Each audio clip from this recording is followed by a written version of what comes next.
So guys, nandito kami ngayon sa Manila. Marami rin nagtatanong sa akin kung bakit susuot ko lagi yung mga Unity Games sa jersey, may INC. Aminin ko na sa inyo guys.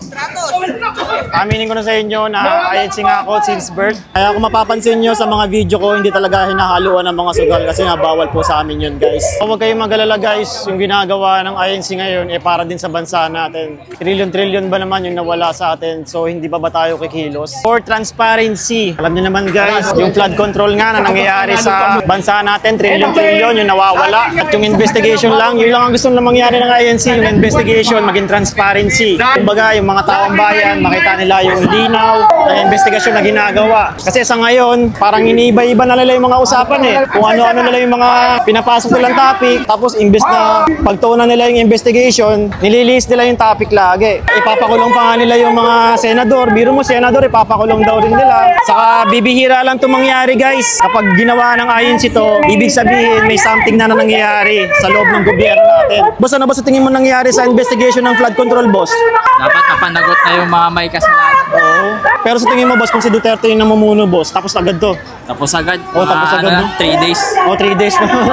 Saka mag-iingat kayo sa mga trolls na kumakalat, guys. Maraming bayaran na trolls ngayon sa social media na para magkalat ng mga fake news. Sobrang napaka-peaceful dito, guys. As in, walang gulong nangyayari. Talagang ano lang, for peace lang. And then may dala-dala nga silang mga McDo. Ayun, oh, grabe McDo. Boss, ang galing yan, boss? Boss, ano masabi mo, boss? Boss! Ano mo, boss? May Jollibee pala dito, guys. Ayun, oh, Jollibee, pinamimigay. Ano masabi mo sa flood control ngayon na investigation? Wala pang nakukulong.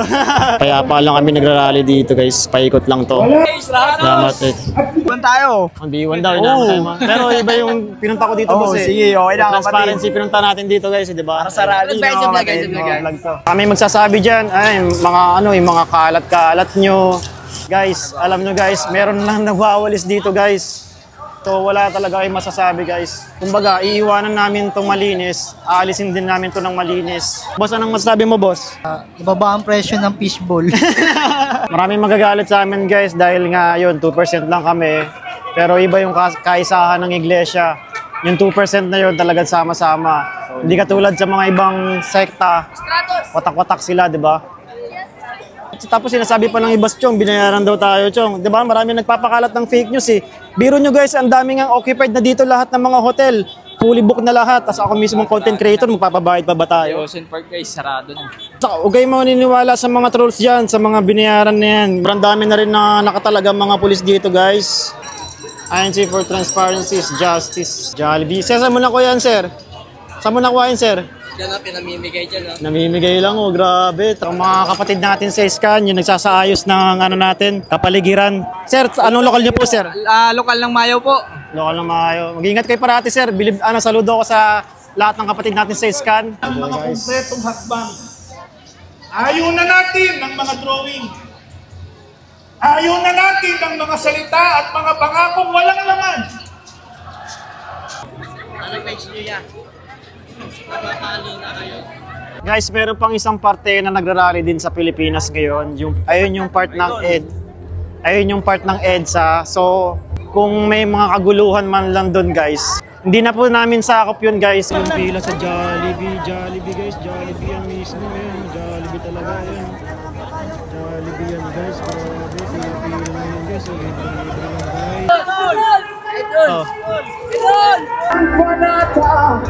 Isang bandila.